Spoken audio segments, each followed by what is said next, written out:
Everybody, it's Wednesday night. It's 9:05. It's time for What's on Joe Mind. We're a fan cast about the world of G.I. Joe. I'm your host, Mike Irizarry. How you doing? I'm I'm pumped. My phone's ringing again. Yay! Spam call. Number again. I didn't. You tell Uncle Spam to stop calling. I didn't pick up for you the first 5 times. Excuse me. I'm going to take a moment and turn my phone off. In the meantime, please be entertained by the gentleman in the top row, Racktime Ralph. Talk amongst yourselves. No. Gonna paint your wagon. Gonna paint it good. You missed a spot. Gonna use an oil-based paint because the wood is pine. Under a pine. And in the bottom row, the Lee Van Cleef to Rob's Clint Eastwood. Articulated points. You missed a spot. Phil Donnelly on the program one more time. Phil Donnelly, everybody. Hello. The Lee Van Cleef to Rob's Clint Eastwood. That's one bad Western, is all I'm saying. Terrible. Van Cleef, isn't that just for a few dollars more? Well, it's just Clint Eastwood and Lee Marvin. Lee Marvin. I'm sorry, Lee Marvin. Yeah, I was gonna say. Wrong Lee. Although Paint you know Your what, Wagon's Lee a different Van Cleef cast. may be in there trying to sing too. Who knows? I actually have watched the actual Paint Your Wagon, and the Simpsons version is more memorable. Yeah. Because, you know, Ew, man. they're just making fun of the fact that Clint Eastwood and Lee Marvin are in a musical. Michael Gene Fleming. Mike, you don't think Phil is entertaining? I mean, if I didn't think Phil was entertaining, he wouldn't be on the show every month. But, you know, do we have more entertaining options at the same time? Yes. Oh, my ego. Oh, Josiah Alcorn. Hey, it's Phil night. I know, man. If you followed us on social media, you would have known that at least a day ago. At least by this morning. All of They're our using a terrifying overhead shot of me that's superimposed too large onto Lifeline. That's correct. Our social media is down below in the description. Please follow us wherever your social circles may take you. Joe RAH with the, I mean, wrong guy, but we've been trying to reach you about your Snowcats extended warranty. I'm still not buying. Not buying. Yeah, extended warranties for suckers. It's like the undercoating. You don't need that in California. No, you don't. The gunny as usual with real business. Happy birthday to the U.S. Navy, especially the Gator Navy that drug a bunch of jarheads to places neither wish to go. Well done, sir. Yes, we concur. Happy birthday, United States Navy. Florida.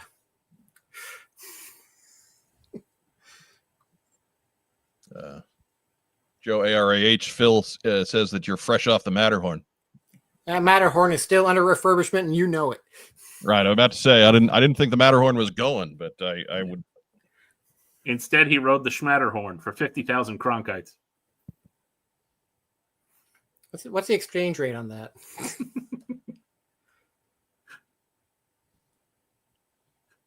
I think 50,000 Cronkites turns into about like roughly 200,000 Brokaws. Wreck Ship 85. Thumbnail should have been Phil's head being dunked by Big Lob. You know, now that you put it up there, you're not wrong. But you know, we got tradition. We have tradition here. It's always anytime they put out one of those big combo portraits, I have to superimpose the guest host's head on somebody, or barring that, Mark Weber's. We're saving that for the big Cobra La reveal. Right. Oh, wait, the Matterhorn is open. Look at that. All right. We count on you to know these things, Phil. What's wrong with you? I'm off my game tonight, I guess. Come on now. Come on. All things Disney. Michael Gene Fleming, tradition or laziness and lack of innovation. Rough, proud. No. Believe me, you'll know laziness and lack of innovation when you see it. That was those are the Yojo June thumbnails. Those were laziness and lack of innovation. Tradition is the multiple portrait. This is a tradition like any other. Come on. Yeah. Ooh. Rough bunch tonight. Phil, it's been a few weeks, man. What you been doing with yourself? The usual. Digging himself out from under a horde of pre-orders. Yeah, basically. Also, thinking about trying to get my Ghostbusters cosplay up to snuff for Halloween. I gotta make some repairs. Like to hardware repairs, or you just need a new jumpsuit? Kind of fell apart during Comic-Con. So, what fell apart during Comic-Con? The radio holster. Oh, okay. I was gonna say you got cut off there. Cut off there, yeah. No, the holster just kind of was not built for endurance, I guess. No, man, you gotta find one of those police surplus sites and get the real deal that the cops use. There's actually an Army Navy surplus store. It's not too far from me. It's actually called G.I. Joe's. Right. I mean that seems like they're calling out to you, Phil. Seems like they know. I did buy a G.I. Joe hat there from them once many years ago with a G.I. Joe patch on it that nobody knows the origin of. It's very weird. It's on Yojo. What is this hat? What I do know is that, Papa Patch, head over to Mama Patch's place with a little wine and a little Sinatra. And that's where that patch came from.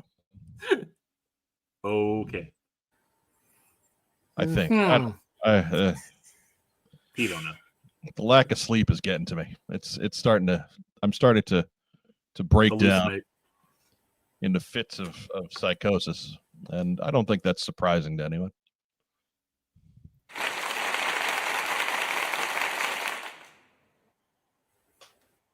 All right. You're welcome. There's sound effects now in StreamYard, and so last week I was said to the guys before the show started. Last week when Jeff Butler started on his tour of impressions, I made a remark about not having a gong, and lo and behold, there's a gong now. I mean, that's beautiful. I bless you, StreamYard. Bless you. Yeah, you know what's going to come on after that, though? Anson Williams. Yeah, I was going to say that, or Gene the Dancing Machine. Well, I mean, Gene the Dancing Machine. Had I known the gong was there before 10 minutes before we started, I probably would have gotten that fired up. You probably would have gotten a clip of Gene the Dancing Machine. 5 seconds, because the song in the background is a Glenn Miller tune, and they'll get us a strike. But 5 seconds of Gene, no problem. But what do you say? We've probably wasted enough of the general public's time. There's actually news this week. Lo and behold, actual news. I think Phil, you were frozen like that, or was I? The Hawk, Terry Hawkins. The hallucinations have started, Mike. None of this is real. Good. I would hope if I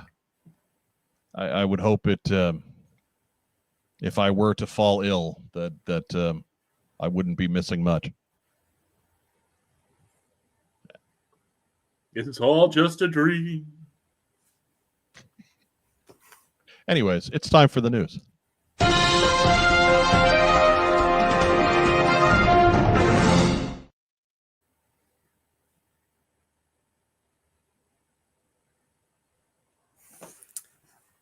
lag is on this stuff for you guys tonight, but for me, I have enough time to like get a bagel and run it through the toaster and still be back in time before it gets done playing. So it was bad. So if at any point I'm just, for folks at home, if I'm just sitting here on camera doing something like this, bobbing my head along impatiently, that's what's going on. That's what's up. The old command laptop is that no one else can hear. It's probably 6 months past needing an upgrade, and that's just not something that's going to happen for a couple of weeks at least. So, yay. Anyways, first news item. Speaking of Ghostbusters, right there, Phil. Ooh. Great googly moogly. This panel happened over last weekend at New York Comic Con. Phil, why were you not in attendance? What's up with them? You're supposed to live chat, live broadcast these things. I think I was like a few thousand miles away from the area. That is not an excuse, Phil. That's poor. The New York Comic Con, basically, it increases his odds of being beaten by Teamsters for live streaming the panel. That's possible. But I don't know. Also, I'm not allowed back in the 5 boroughs since I said the pizza wasn't that great. Oh, well. Well, you earned it then because you're wrong. You're lucky you got out of the 5 boroughs. You earned it. Anyways, this happened on the 12th, just a couple days ago at noon. I don't know who did the panel. I got no idea. I got nothing. I wasn't there. They didn't show the panel. They showed a recap of the panel. So what do you want me to tell you? I'm not a psychic. They keep these things fresh for the in-person audience.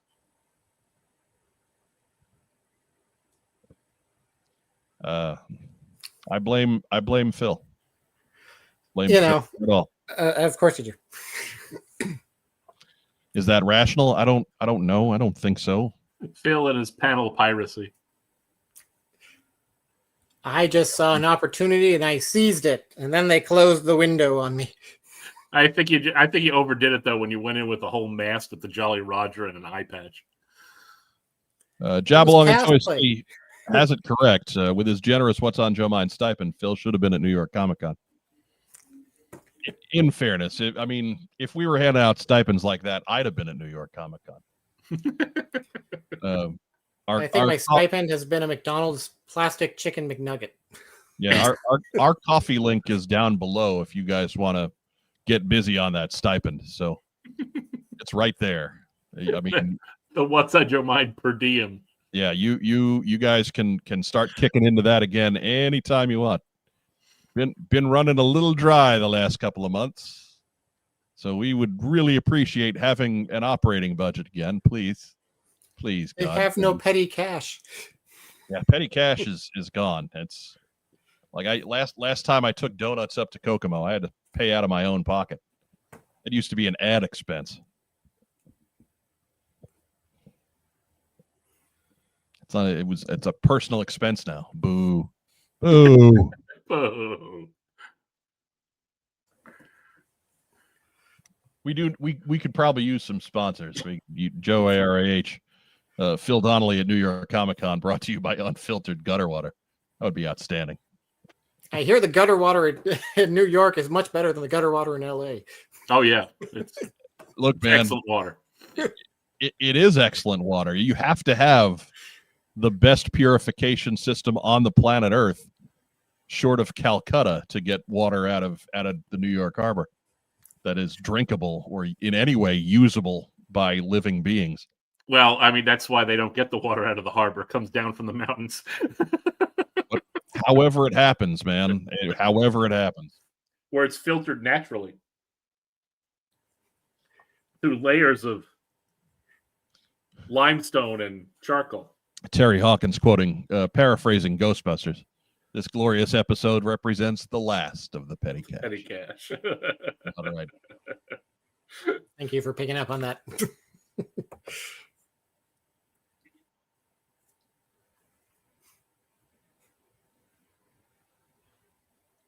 Jake Rose says, looks like my account is still working. Can you let us know which coffee account isn't? I'm just saying that we've had a couple of folks back out, and not new folks have not stepped in to replace them. So yeah, that's really more the gist of that one. I'm trying to drum up some more coffee support. Don't make me turn to YouTube memberships, please. I'm trying to keep this easy. I'm trying to keep this simple.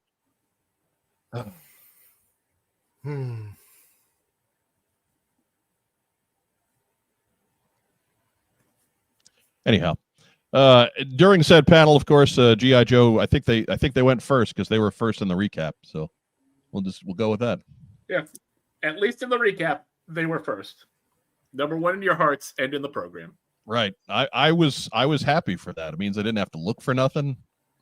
I got to bail out after like 12 minutes and not watch the whole thing right away. I still didn't watch the Transformers part.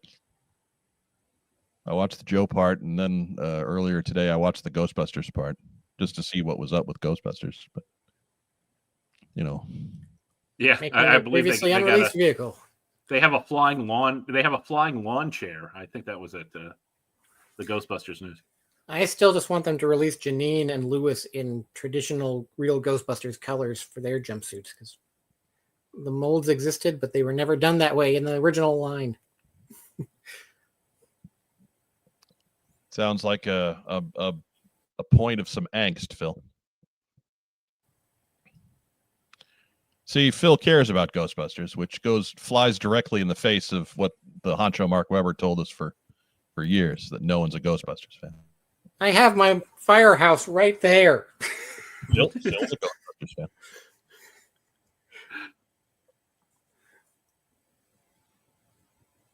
But anyhow, we've got to see some better photos of the folks who went up that we got to see the renders of last week. Well, now we got official diorama photography on each of them. It's worth checking them out. Head over to really any place has them. Hasbro Pulse, Big Bad Toy Store. We certainly don't have them. PR falling on its face again, not sending out bundles of photos for us to help, promote their product for free. The gospel of G.I. Joe. Why would that happen? Why would you want people to do that for free on their YouTube channels? I don't know. But anyhow, we got to see all your favorites all over again. Hit and Run, the Stage 2 Mole Rat. And I have to say, for a figure that I did not purchase, I really dig that Stage 2 Mole. He is just all kinds of gross. You really do need a black light, though, to make it work. Right? But that's fine. That's okay. I enjoy him more than I should for a figure that I will not own. I bought one. Yeah, you were in on the first one too, though. So you kind of have you can do that evolutionary scale photo later on with all of the Mole Rat. When I maybe there's a Stage 3, I don't know. It's just a corpse. Right. It's just a big... Like I said, stage 3 is one that's been bitten in half by a Decepticon. It's a big crystal with an arm. Tungsten. I need tungsten. And we got to see Lifeline with his very controversial pistol. We got to see the very cool Night Viper. And of course, Big Lob with basketball. Not dunking Phil's head. Like I appreciate that. I should have gone with, man. I have to admit that maybe if Mark was on the show, I'd have done that, but I don't know. Mark getting dunked by Big Lob. Right. He's got, basketballs are kind of ginger. Phil's more swarthy. It doesn't it's just not. Anyways, these are general release figures. They are available everywhere toys are sold. About $28 a piece. Yay, tariffs. Expected delivery is next spring. I got mine from Amazon because buying them from Hasbro Pulse was just not possible for some reason. I know Rob had some luck there. Rob always has luck on Pulse. I can't even get them to accept my order anymore. I got mine from Pulse. Yeah, I tried it on the laptop. I tried it on the phone, in the app. It did not want to take my money in either place. So I just went ahead and ordered it from Amazon instead. Expected delivery is spring. Expect them to be charged and shipped next week. Yeah, probably. I was like, well, I have to. We need toilet paper. Let me get some from Amazon while I'm there. So I bought these four GI Joes with some toilet paper. With some toilet paper. The only problem is you put the smaller shipments, so you have to wait until spring for the toilet paper to ship. No, they've already said that it's due tomorrow. It's already on the road. My toilet paper is coming in fresh from, I don't know, Poughkeepsie. I wherever they send stuff from. Bayonne. Right. Port of call, Bayonne, New Jersey. Joe ARH, with some of the, I had this thought too. A little disappointed in Lifeline's case. Remember how oversized that 3 3/4 pistol was? He had like the sledgehammer, super piece back in 1986. He's talking about the case, not the pistol. Oh, I'm sorry. Well, I was thinking of the pistol. My bad. Everything was oversized in 86. I read that in Lifeline's case, not thinking case, like in his instance. So, damn you, English language. Curse you.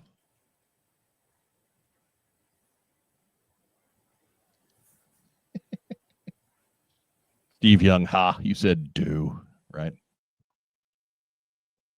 Yes, I did. Michael Gene Fleming, it would be cool to do a wholly translucent dark energon mole rod as a stage 3. I have to agree with that. It would. I may have to. I might break down and buy that one. Yeah, but in 2 years when the plastic starts disintegrating. Such is the fate of all the Crystar figures. Right. The $30 I spent on it will mean nothing with the collapse of our economy, so it's fine. That's all right.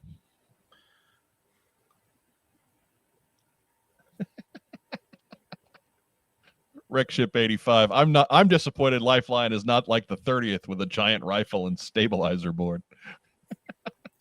You are going on the stretcher if I have to put you there myself. Yeah. Yeah. Oh, I forgot. Yeah, he did come with a big Hawken rifle. Real M4. Yeah. Well, I had a grenade. It had an over/under, didn't it too? It was the underneath grenade launcher, so it could really mess up those zombie vipers. He's going the pacifist the way Peacemaker does, by any means necessary. I love peace so much, I'm willing to kill for it. White Vegeta says, I have more success on Pulse if I use PayPal. I may try that going forward then. I'll give that a shot. They have my... I forget which card it is, but they have it. I have it saved in there. I typed the security number in. That's your problem. It's a Discover card. Phone number's fixed. Diners Club. I think they stopped accepting American Express, but I don't know. Everybody likes Discover now. The card from Sears. Yeah. Just a piece of cardboard that has Sears scribbled on it in crayon. That's what Discover was. It was a credit card started by Sears. Yeah. Well, Sears. Yeah, but it also there are also some roots that go back to Diners Club. So Discover is kind of an amalgam of all the forgotten credit cards over the course of the 70s and 80s. I think my dad still has a Diners Club card. Joe ARH says, with the collapse of the economy, Mike is ready for the new beachhead currency. Yes, I am. Cruel irony is they only accept Battle Core beachheads. I got a few of them. That's fine. I got enough to get started.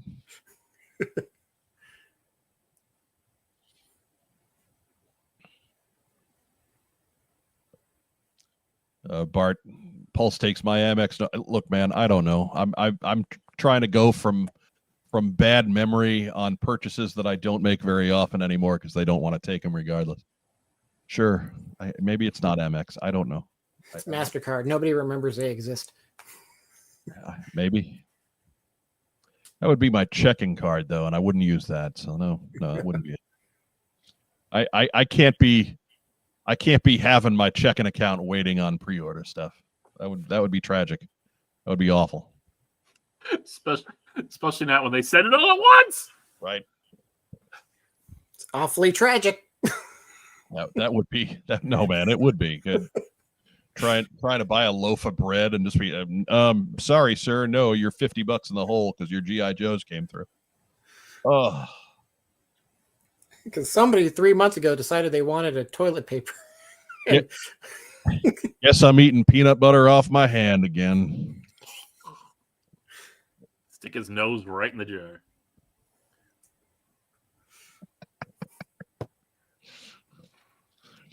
The Spy Troops lanky beachheads are surprisingly worth a decent amount in the new economy. Source, trust me, bro. That's about right. They're not worth as much as wreckage. Be sure to catch all of Wreck Ship 85's economic advice right here on What's on Joe Mind. I hear he has a new digital currency.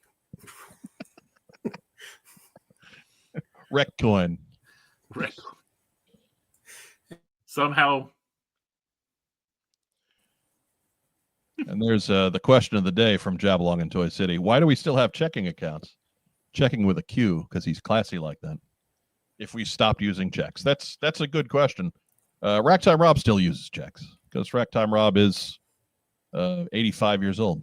I cannot remember the last time I wrote a check, Mike. I don't know. They still take checks with a CK, though. That's let me make a joke, Rob. Let me make a joke. Joe Air H asks, so is Big Lob taller than the average Joe's? What's the over-under on that? Yeah, Lenny said in the recap that Big Lob is measuring a full 7 inches. So he is significantly taller than the other Joes, the average. He's a tall drink of water. What's the over-under that they're using tooling from the starting lineup? I would say definitely under. That looks the pictures look so much better than the starting lineup. Yeah. What about the torso? The torso. That's a new torso. Remember the sporting lineup jerseys were overlays. Yeah, I would say if there's maybe the hand with the basketball got reused, but that might be it. Yeah. It doesn't really look much like those tragedies. He started with basketball. Should have started with baseball, the traditional starting lineup.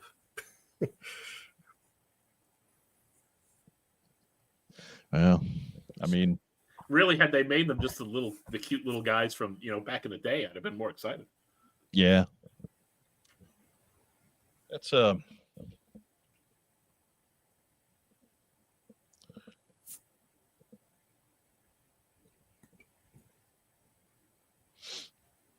Sorry, going through the live chat a little bit. Yeah. So that's what we got. We got pre-orders. That'll all hit you somewhere. I'm going to guess right around Christmas, just to be peak inconvenient. Even though it says April 1st, but that's the gag. April Fools, it's Christmas. He'll show up right on New Year's just to blur the line on our best of 2025 video, and yeah. If it ships on December 31st, is it still considered a 2025 toy? Ah! I gotta have it in my hand. That's my line. No. Hey, remember when this toy line started and figures were $20 each? Barely. Right. I could get on a whole soapbox about this, but I'm gonna not. So anyhow, also in the Hasbro Pulse panel, got to see some digital renders. Yeah. So the Cobra La Royal Guard is they called it. It'll be the first deluxe offering for 2026. So again, expect pre-orders sometime soon. Unfortunately, to be able to pre-order him, you have to do the correct ululation to show you're a true fan. Is that what you're talking about? When they attack, they do the Oh, well, I got it. I got a big water here. I'll be ready.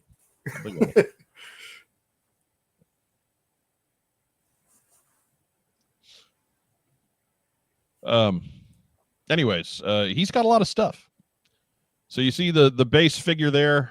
He looks kind of like the old guy did in back in the day in the 3 3/4 line. And then he's got all kinds of extra armor parts. He's a little bit customizable, or you can just throw it all on him like that second photo is. He's got the cool forked stick like they had in the movie when they were restraining Cobra Commander. They just had his arms pinned with that nasty looking thing. So, and then you got the Cobra Law unmasked head for underneath shots there for when you're catching these guys at home, because that's important. Now we need to get a figure that comes with a giant fly swatter. Right, but as they said in the panel, you can use them as the regular guards, or you can use them as kind of the heavy troops with all that armor and the flying and the buzzing and the nastiness. And the nastiness. He's got a little sidearm there. I think that didn't they have goop guns or something back in the movie? I know the original figure came with like a pistol, which is like yeah, they all came with these far out sci-fi looking weirdo guns, but or him and Globulus did, and whatever. So when do we get the old plant spike? No idea. There were no dates given, but saying just stay tuned. Next week, probably. Bart be getting these about one a year. The Renegades will come with cans of Raid.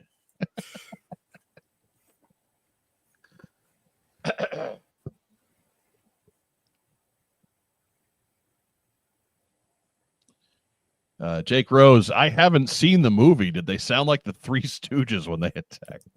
No, that's what Phil sounds like when Phil attacks. That's how you know he's coming. When they got shot down, they're just, you knucklehead. They attack with the two-fingered point. Yeah, hey there, porcupine. You saw the Joes just doing a whole bunch of this,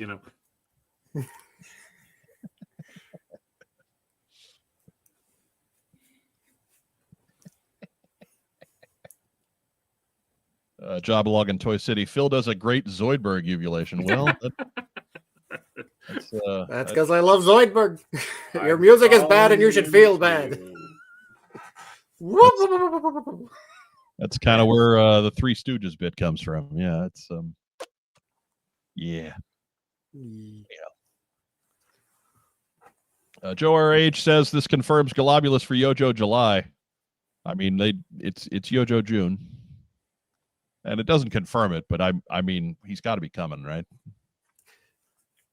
You get half the figure, the waist up, but the spike and the pod, that's a HasLab. So, right. If that's the small vehicle for next summer, Globulus's butt pod, I'm. It'll be the San Diego Comic-Con exclusive. I'm going to be disappointed if that's the small vehicle for next year.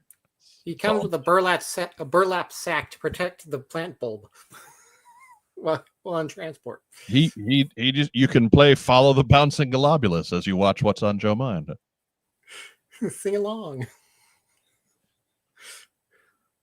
Kokomo toys. Kokomo toys. Kokomo toys. Didn't Playworld used to have that? Those commercials. Oh goodness, that's about right. And here's the digital render that really has everybody talking. And we have some crow to eat on this one. We were insistent Polar Battle Bear. No, we were wrong. So, Rack Time Rob, why so wrong? I don't know. I said, hey, it could be the hiss. Yeah. No, you didn't. I did check last week. No. Check the tape. I refuse. Although I agreed with you that I was probably looking at a Battle Bear because we had known that Iceberg had been announced but not shown. So I was kind of leaning that way myself. So, yeah, that we don't know a whole lot about this. We don't know who's going to be carrying it. My money's on Pulse exclusive. I think I heard this was a pre-order, like they did with the Sentinel and Mephistopheles. Yeah, right. The made to order type of thing. But I think the impression I got from them talking about it is they're going to make these available to retailers. But I would be shocked if somebody picked up on it. So maybe online retailers, but right. I would say at most we're looking Pulse and online folks. But everything I kept reading basically they were saying it was the made to order. Okay. That'll be different. It's a model that seems to be working pretty well for them, with the Marvel Legends stuff. So it's a not quite HasLab. Yeah. We're gonna make it. We're only gonna make as many as you order, though. Right. We don't know how it's going to be different than the original Hiss, past the obvious, of course. But in terms of like the lights and the the extra bells and whistles that made the HasLab, we don't know which of those are staying and which of those are going. And with continuing inflation and tariffs, it'll end up being the same price anyway. Right. If I had to guess, I would say don't expect lights. Yeah, I would think that too, but you never know. That seems to be something that's easier and easier to do as time goes on.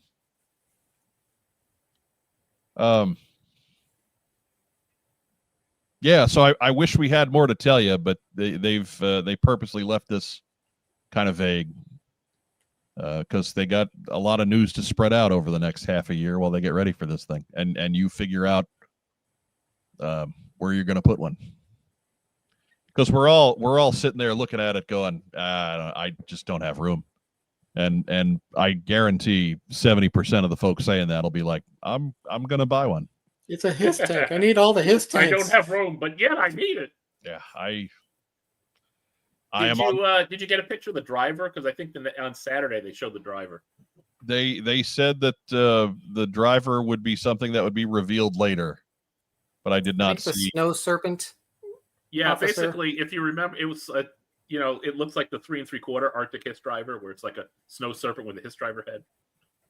Yeah, I figured it would be something like that. Yeah, they're not going to put together new parts for a vehicle driver that very few people are actually going to own. You're saying he's not the main draw, is the driver? Color me shocked. But no, I do have to admit, have not seen a ton of floor photos. So if one of those snuck out there, I very likely missed it. They were photos that showed up, I think, Saturday. Yeah, and they're from the booth while they're holding it up. That none of that changes my statement. If there are floor photos out there to be seen, I have very likely not seen them. So very much an update to the 2009 Arctic Hiss with the roll-up sack and the rack and the missiles. Jake Rose, no lights. Is this a Star Wars HasLab? No lights, no floor. Petty. Somebody's throwing a little shade.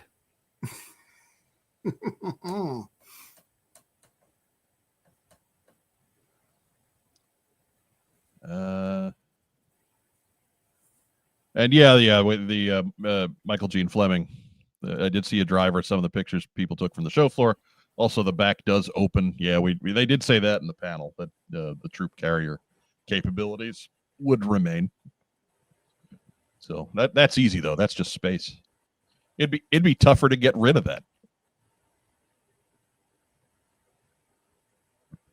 right? You Hey, here's- retool the whole back end and the gearing that goes with it. They cast it from the same molds as the old, and then they just fill it in, just goop in more plastic. They laugh maniacally. Like out of one of those cake decorating cones. They just squeeze it into the middle. Denying us the ability to use that feature. Screw your functionality.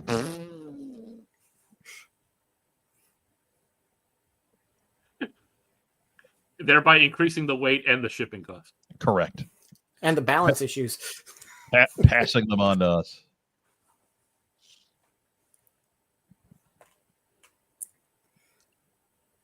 But yeah, so it looks like it'll be fun. I can't possibly see getting one, but whatever. You guys with, actual space, knock yourselves out.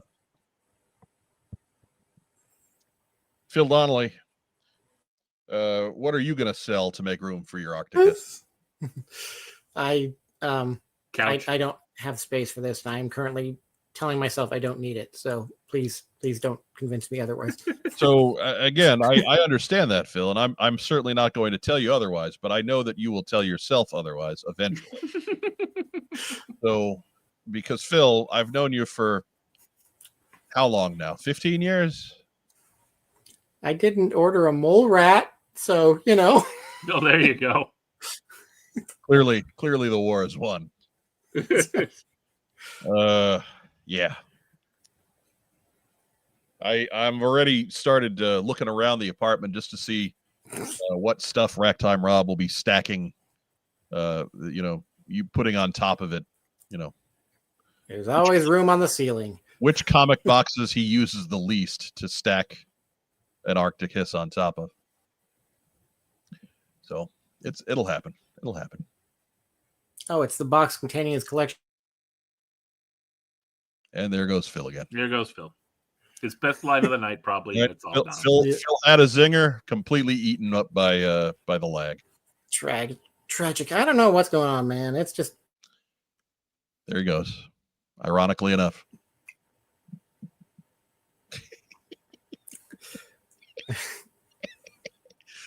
It seems to like it when we acknowledge it. yeah. The more we talk about the lag, the more Phil lags. It's a good time. The lags. I said it's the comic long box that has his Christian Archie comics. The Christian Archie comics. Jake Rose, I married off my children for more room. Yeah, good plan, Jake. But I missed out on the early part of that one. So I do not have children to get rid of to make space. You don't really need pants. Everything people see is waist up. So. Oh, I mean, No, he needs pants. I got rid of those ages ago. Ages. It is shocking. I have many pairs of shorts, right? Because I've been working from home mostly for the last couple of years. So so I really only have like maybe 4 pairs of actual pants, and none of them fit anymore because I've lost some weight. So I can say that at the moment, I really don't have a whole lot of pants. So Sitting out there, feeling the breeze. I mean, I got shorts. I'm wearing shorts now. I'm wearing basketball shorts, but they have were to take his word on that. Sadly, they're from the John Stockton line. No, they're the other way. They're at this point they were fat guy shorts, and now I'm slightly less of a fat guy, so they're even longer. Like they almost go down to my calves. As long as they're not Larry Bird era basketball shorts. Like it is. Those will be the Stocktons. Yeah, it is Fab 5 1994 full length shorts. There's almost too much short. It almost looks like a kilt. There's so much draperage going on. It's his uniform from the time he was on the Flint Tropics. Right. Everybody love everybody.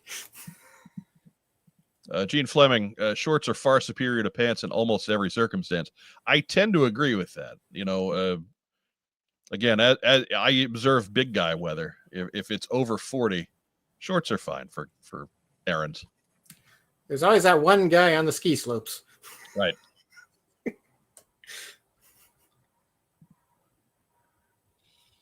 But lower than 40, I will wuss out and go with my ill-fitting regular pants. I should probably buy some more before I go to Iowa, because there will be times where that will be cold, and I will not want to be wearing shorts. So I know what I'm doing after the show tonight. I'm getting You're gonna back. end up buying a length of rope to tie around yourself, street urchin style. Yelly May. Get back on Amazon and buy some more toilet paper with some pants. Anyhow, a length of rope, that would be awesome. It's a flopping over half. Yeah. It's up to your torso. Maybe some rainbow suspenders with the smiley face button. Just go full overalls. Why mess with the rest of it? Just get some, coveralls that don't quite cover all. Get me a good old fashioned pair of Big Smiths. Get yourself a stock of hay there. Just lean into the hillbilly aspect. Oh, Cousin Merle. Our viewership is surprised that I know a brand of coveralls.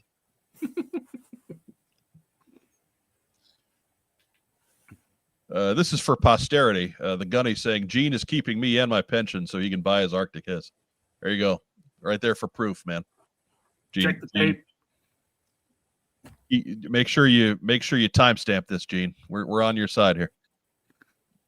The man made me cookies, but here I am selling them out. For an Arctic Hiss. I'm a little more cookies for you. You're getting asparagus. It's gonna just send a case of Pepsi. Swill water. Where is Andrew Gauguin? He's not here to get angry at me defacing, mocking Pepsi. Disappoints me. Gunny, you'll still make you cookies, but they're going to be oatmeal raisins, so they're the worst. I don't. Andrew's out there looking for fellow Pepsi enthusiast Laverne DeFazio. Oatmeal raisin is a fine cookie because it's still a cookie. I will say that there are not enough people out there that substitute chocolate chips for the raisins, because you want to talk about a fine cookie. Oatmeal chocolate chip is underrated. I'll sign on to that, sure. I once had them made with Raisinets. Gene Fleming, Dad said he'd have to buy Pepsi before he could send it to anyone, and he ain't doing that.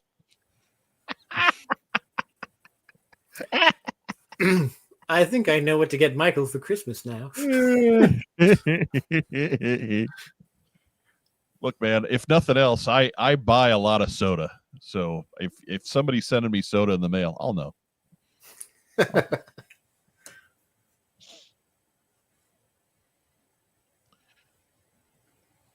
And then we got some name-only reveals in the panel as well. We got a female Crimson Guard. We got Crazy Legs. Finally. Right. I mean, God forbid Crazy Legs. We didn't know he was coming. That was out of left field. Female Crimson Guard was one of those where you can see them turning around and releasing that as a boxed release, and then doing a carded with an alternate head, different colors. We'll get Cadet Deming off the cartoon. That's an easy one. Easy reuse.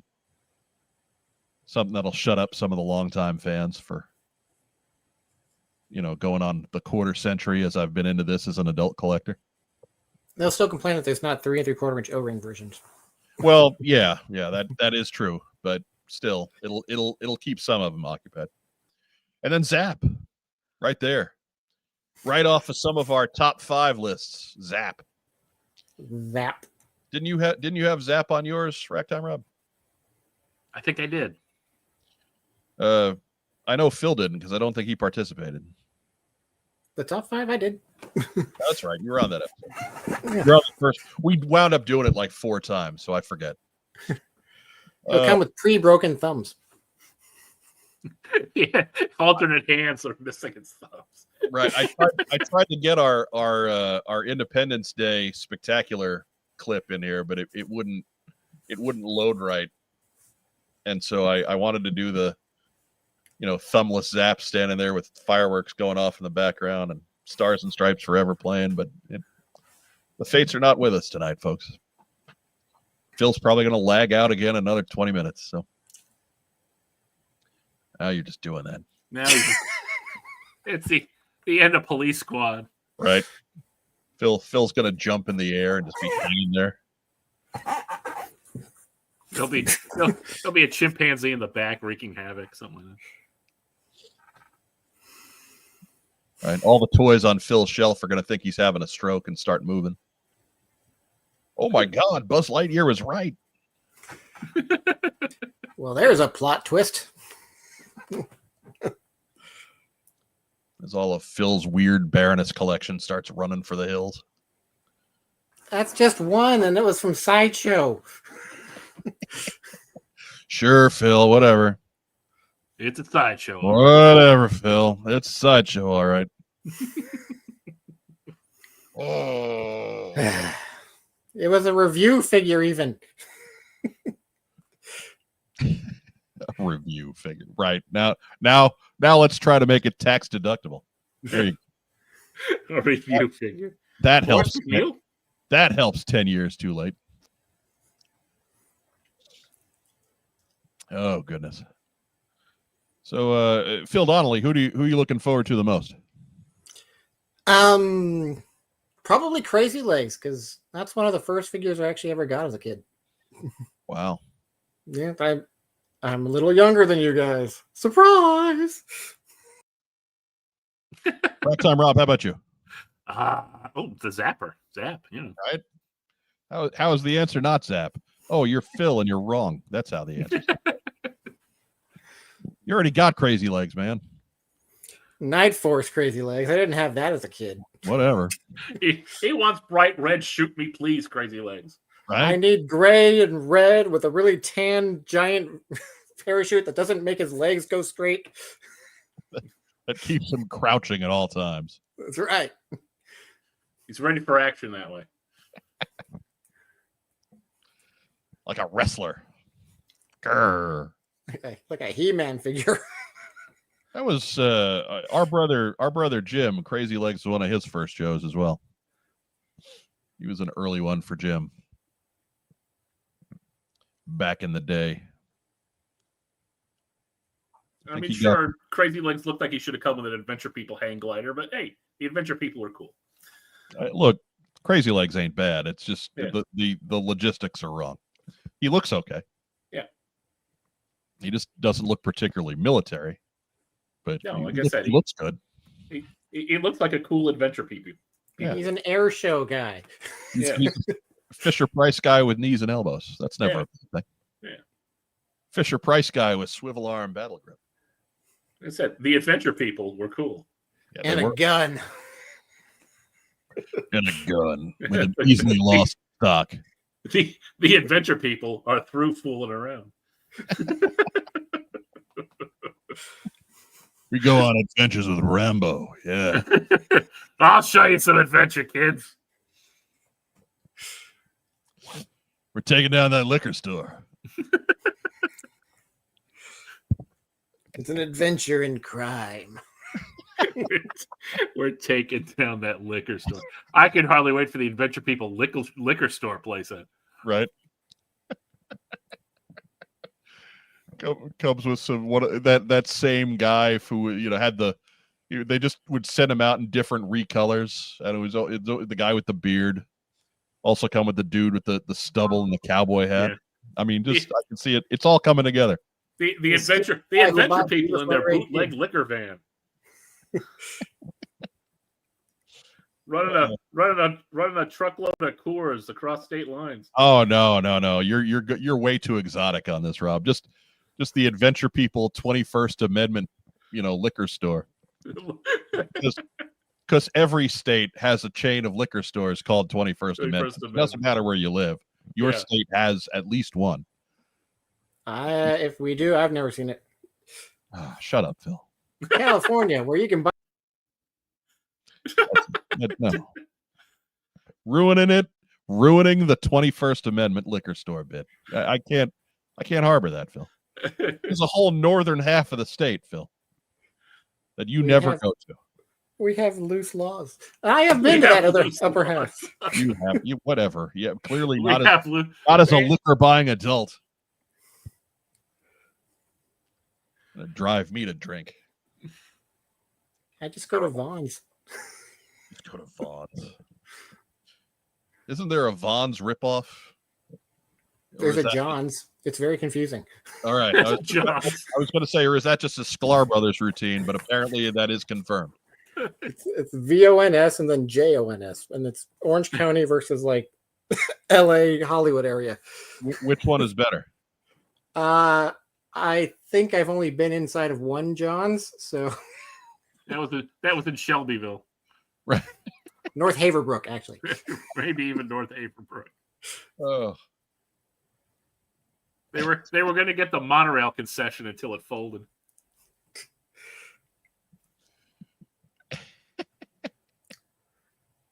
Shouldn't have stopped at Ogdenville first. Yeah, Jake Rose knows. Adventure People made good Cobra hostages. Yeah, just good civilians in general.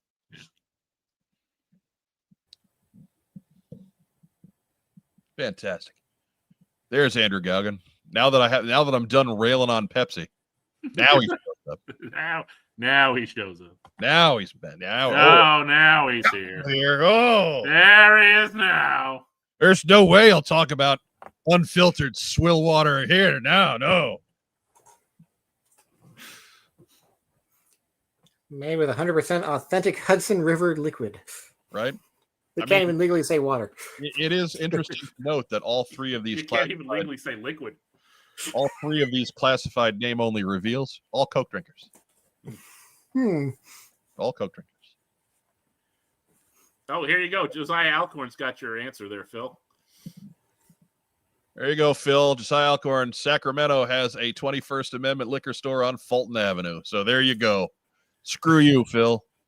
All right. Well, the next time I travel 6 hours north to Sacramento, I'll look for a liquor store on Fulton. Three of those hours are just getting off the 405, right, in Los Angeles.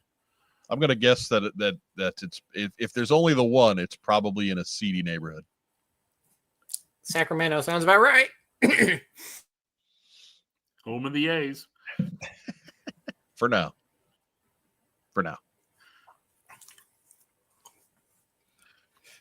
I think that's it for the panel. I think we can do the next news item sound. It's only been an hour. I forget. Look, man, we didn't do a whole lot on intro this week, so that's actually almost a solid hour of news. Oh no, we did have. I missed. We had one last. Oh, okay. G.I. Joe Hall of Fame results. We kind of bungled this when we were picking. It's favorite 1983 character, not favorite 1983 figure.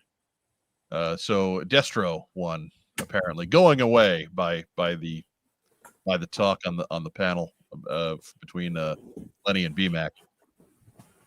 Snowjob was second, Gung-Ho was third, and then Airborne fell in there somewhere behind and whatever. But Destro, your winner, favorite 1983 character. Favorite 2025 figure in a tight one, Crystal Ball, which is stunning when you just stop and think back to 1987 and how that figure stayed on pegs until the line was, finished in 1994. And then congratulations, of course, to the legend, Larry Hama, inducted as the human member of this year's G.I. Joe Hall of Fame class. So a quick round of applause for Larry. 4-time guest of the program. See him at Assembly Required next month. Tickets still available. Maybe he'll be near the super booth. You never know. If he's going to be near the super booth, I imagine he'll be asking for a change. Larry likes me. We chat. He probably does not remember my name, but that's fine. He knows a lot of people. He just knows he's hung out with me in a foreign country, which is true. Larry doesn't remember me, so. No, well, I mean, Phil. Oh, he's lagged out again. There we go. Oh, now he's back. He's back. It's these weird, sitcom closing stunts you try to pull when you're on live streams, Phil. It's giving you a bad reputation. Apparently. Bad rep. So, who did you vote for? Be sure to let us know in the big boy comments down below. I forgot. Right? I didn't forget to vote. I just forgot who I voted for. Yeah, I know I sent in a ballot for the What's on Joe Mind email and another one for my personal email. And I know I didn't put Crystal Ball as my favorite figure on either one, although if they made us pick a top 3, he'd have probably been in there. But I don't remember who I actually did pick. Maybe if my pre-order didn't get canceled, I would know. See, what you need, Phil, is a live stream, and then people hook you up. Like Just Jeff 45. Or just order 3 weeks later like I did. Right. Apparently. You'd be a punk like Rob and have every wish and every whimsy granted by the Hasbro gods. I expect to casually walk into a Walmart a month later and just see the pegs full of crystal balls. Right. I did that yesterday with and saw the 77 Spider-Man. I mean, literally a dozen and a half. Their mistake was not releasing him with all the other live-action Spider-Man. I bought one. I was like, oh, look at that. Yeah, they needed an actor head. I ordered one back when I ordered Crystal Ball, and they sent me the Spider-Man. Spider-Man. They left it outside our apartment building. It's good times. It's good times. Came home from like, hey, it's a Walmart box. That's got Mike's name on it. What's it doing outside here in the lawn? Yeah, it was good stuff. Good stuff. The Walmart delivery folks. That whole thing's going swimmingly. Hey. Yeah. I'm definitely going to sign up for Walmart Plus delivery. Yeah. Absolutely. Get you 25% off on their in-store Burger Kings. You could be BK royalty, Rob. Ooh. Now we just have to have one that has a BK in it. Get you discount at the dog track. Yeah. Right. Because we're in a backwater state where that's legal, I think. Yeah, probably.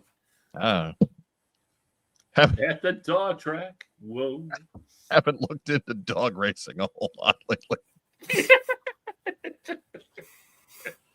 Yeah, need dog track tips. Be sure to hit us up in the comments. If horse racing is the sport of kings, what the hell is dog racing? The sport of jesters. Right? The sport of hobos. I don't know. Right. If it ain't corgis at halftime at your NFL game, I don't know what it is. That's only because the Frisbee dogs are booked. Right. There was some footage at the Colts game last week. They did the corgi race. Oh boy. And, Pat McAfee brought his corgi out onto the track, and this thing, it's like 80 pounds. It is the fattest corgi. It is a sausage roll with legs. He is a monster. He is huge, and like he didn't quite get the gist of what was going on.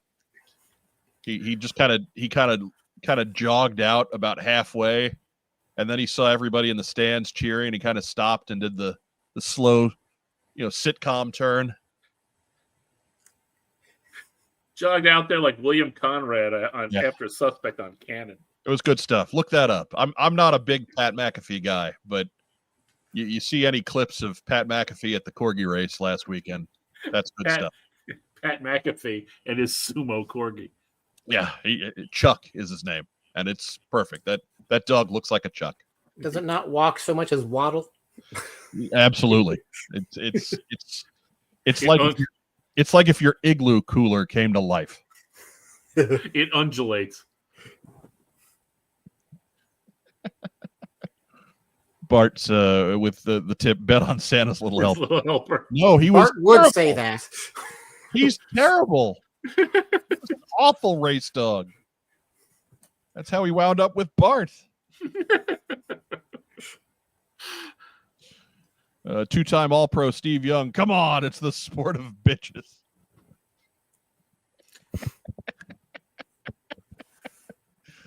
Oh, you see, that's not going to flag us for profanity because it's quite literal in this sense. I'm just thinking of that Bugs Bunny cartoon where he's chasing after the robot rabbit and the dog track. Yeah, it's there's absolutely no cultural touchstone connected to that anymore. Like I could see some kid looking at that and going, "Where do they race dogs?" Yeah. Because I remember being a kid and think, "Where do they race dogs?" And that was on Long Island, where there were seedy dog tracks not far away, but we still didn't know what they were. Yeah. They're not there anymore, thank goodness. But anyhow. I don't know if we had a lot of seedy dog tracks because we had official seedy horse tracks. I mean, right. In addition to Belmont, but then we had like the really seedy ones. Right, but it was Nassau County, Rob. They're just if there was an animal, they were willing to race it. They were willing to race it. The squirrel tracks were the worst. Yeah, we were only two blocks away from the official slug track, and they had OTB betting. So. Where'd they hold the ostrich races? Australia. That's more of a Suffolk thing. Yeah, you had to get that from closed circuit TV. You gotta go out to Montauk for that. Montauk, always Montauk. Always Montauk. Next news item.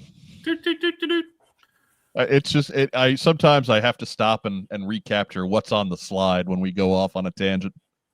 We're talking about dog track racing. Dog track racing with Larry Hama's congratulatory title on the tile on the screen. Good job, us. Way to go, John. Oh. We are the slimiest of 2-bit slime shows. Right. Getting worse every time.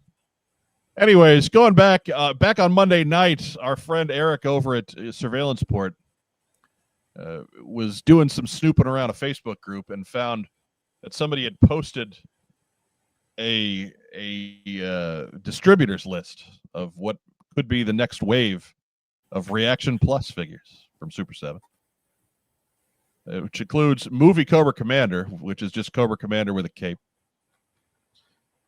Mass Device Snake Eyes. I mean, he's got the glowy radiation stuff, which is kind of cool, I guess. Arctic Scarlet and Arctic Mara.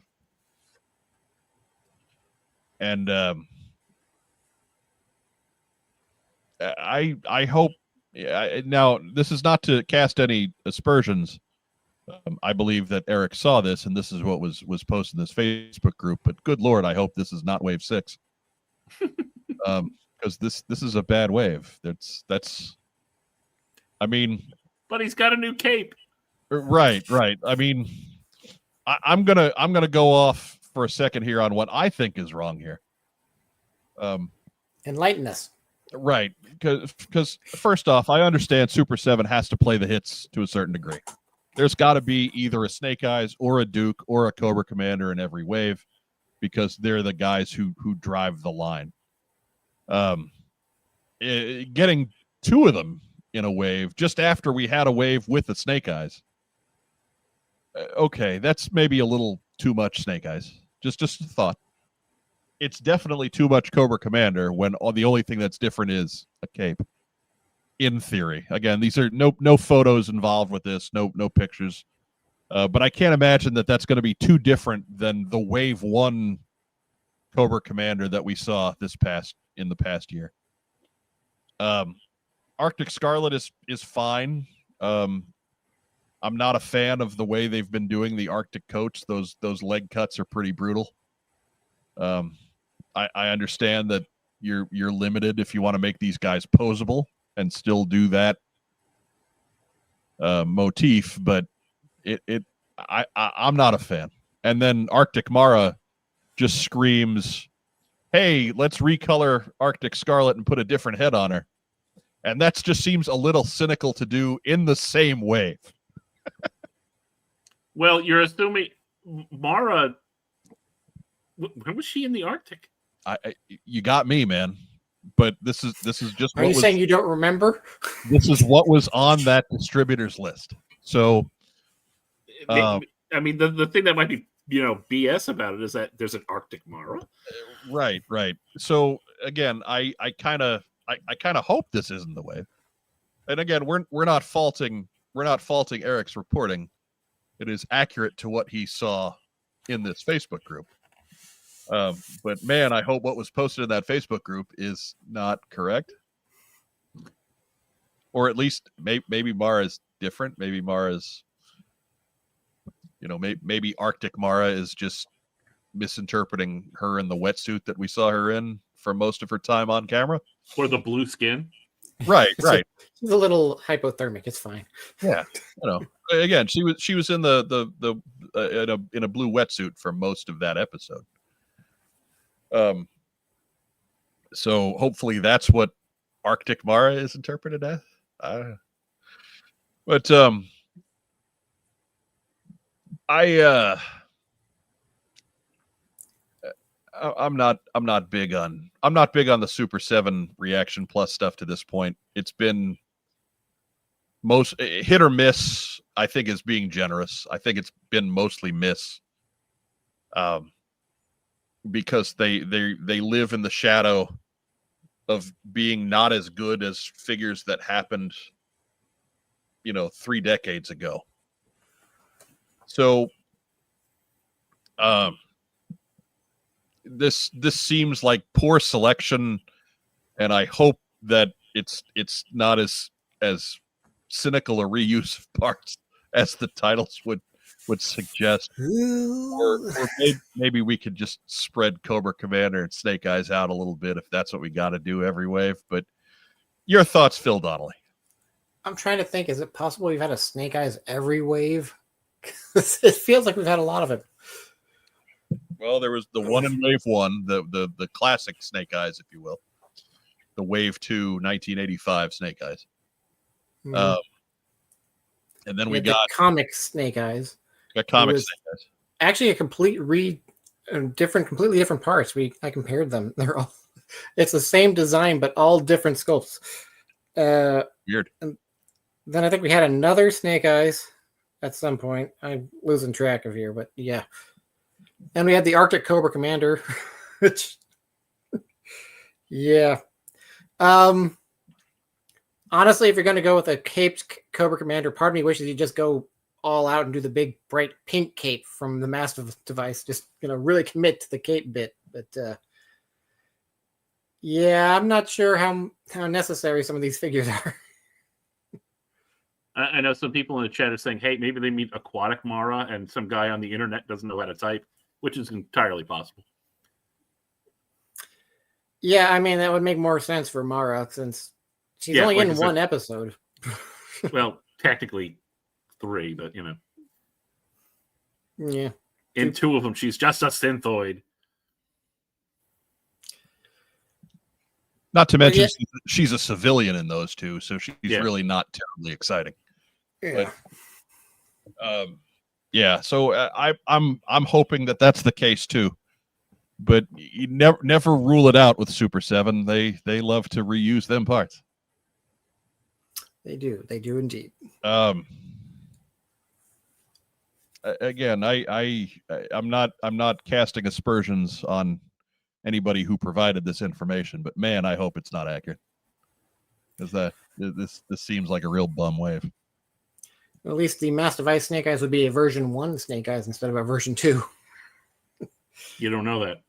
Jake Rose, the question, who is Mara? And to answer Jake, Mara was a Cobra operative who they in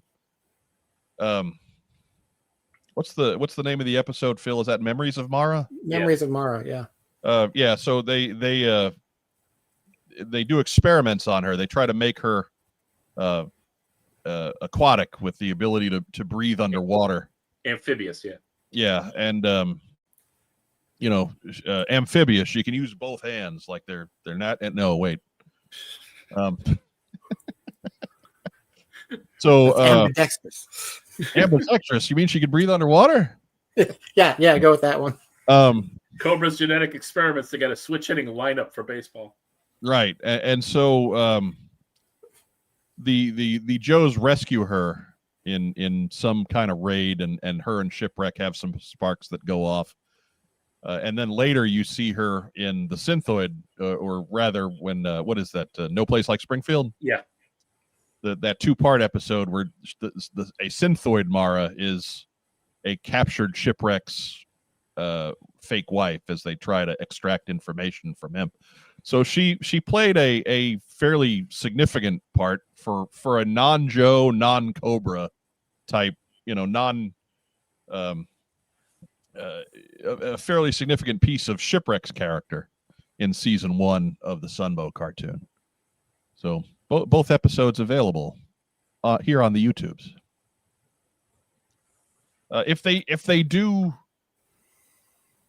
Mara right, Jeff Butler in the crowd tonight.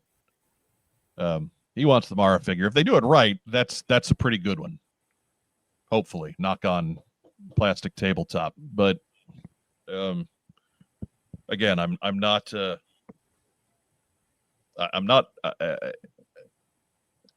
a positive place with some of these listings. So anyway. I guess if Mass Device Snake Eyes, if he glows in the dark, that's pretty cool. Shouldn't he be going pink? Whatever. Look, glow in the dark Snake Eyes is glow in the dark Snake Eyes. I'm down. Fair. I'm down with it. Make the O-ring glow in the dark too.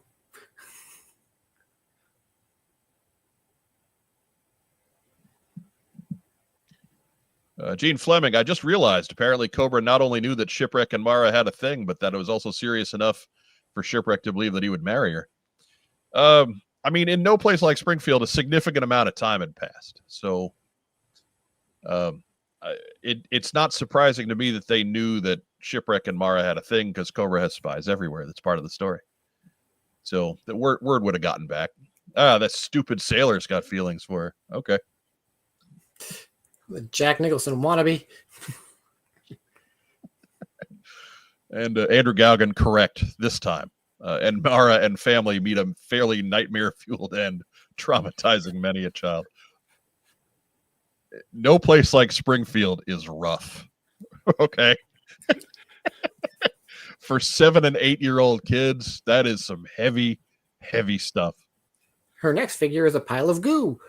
Right? I mean, you're seeing these characters that you know and love, and they're melting in front of your eyes, and like just disfiguring. You see the eyes falling out, and you're like, "Oh my God, what is happening here?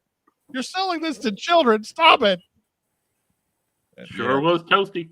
That was an uncomfortable 22 minutes of television. Kudos. And now let's watch Once Upon a Joe. Kudos to the Sunbow writers. Ugh. So that's that. Again, give us your thoughts in the comments down below. Next news item.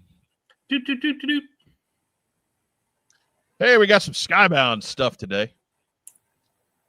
I still didn't change the tile. It's almost like I'm doing it on purpose. Who thinks of this stuff? Who thinks? Nobody. G.I. Joe 12 is in our hot little hands today. I got a chance to flip through it. It's pretty good. But you can see her there. It's Shooter.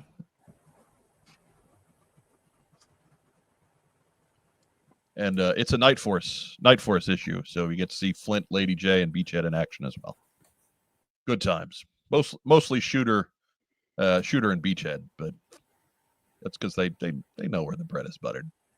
They know where this works.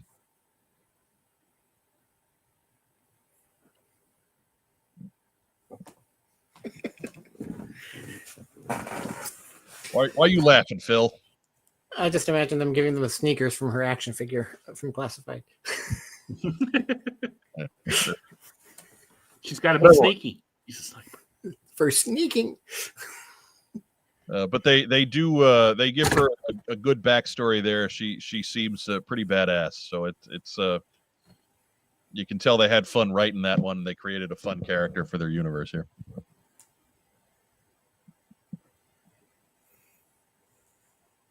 We will not give any further spoilers because I don't think Rob's read it yet, and Phil never reads anything. He's still. Have you read? What are you up to, Phil? What are you up to? 306. How about the Energon title, Phil? How about the other one? Void Rifles 1. Oh. I'm supporting the line at least. I guess, sure. Why not? It's good stuff, Phil. It's good stuff. So I hear.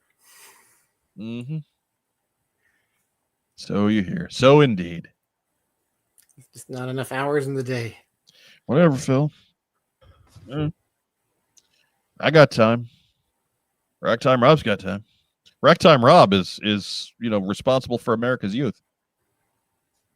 He's got time.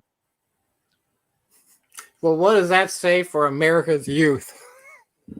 Beggars can't. I'm behind on a lot of other stuff. I just make the time so that I can talk about it for the show. Beggars can't be choosers, Phil. But I'm just saying. Rob sacrifices time that he could be spending on America's youth. You got none of that. You got none. None. No.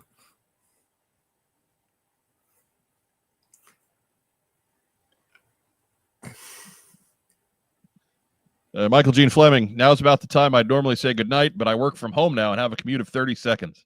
So I'm in for the long haul. As long as you don't bring out Slepsky, don't know if I can outlast him. Well, in a surprise move, we're not bringing him in. No. But we can generate enough bullshit on our own. Yeah. Last minute substitution. I love how I've hung this on Joe Slepsky. Like those are the only episodes that are ever long. Yeah. I mean, they've only gotten longer since the last time he was on, and he wasn't on those. Well, I mean, when Joe was on 3 weeks ago, we went 2 hours and 48 minutes. Yeah. It was a long one. Like that is admittedly that's too long. But like the next week we went 242. That was with me actively moving things along. Like, okay, we're not going longer than last week. I'm not going even worse. Hey guys, did I tell you I got a thing later? It's too late now, Phil. It's too late now. Dang it. We got a thing, right? Did you get that thing I sent you? Andrew Galgan with a question for the panel. Wonder which G.I. Joe episode would be worse trauma? Memories of Springfield, there's no place like Springfield, or Worlds Without End. For me, I'm saying No Place Like Springfield, hands down. That is just getting into Shipwreck's innermost being and tearing him apart. Worlds Without End is rough, but no place like Springfield, no question for me. Worlds Without End is an alternate world where none of the characters you actually like die. Right. So, you see skeletons, but you see skeletons. No characters die in that story. They're already dead. Yeah. Right. Just abstract thoughts. Look, I get you, but Grunt did see his own dead body, so to speak, and didn't really react to it at all. Steeler, who was sick, absolutely lost his fucking mind. Yeah. So, but I mean, let's face it, he would have lost his mind if Carson had a guest host that night. I mean, he was right. But who amongst us hasn't had a fever dream freak out? Oh, Rivers! But so there I'm not going to dismiss it. I'm not saying that there is no head messing going on. There is no trauma going on. But no place like Springfield. That one's rough. Boy, imagine if Steeler had turned on at one of the nights that Kermit the Frog guest hosted. Yeah. I'm fighting all of my best friends until they melt.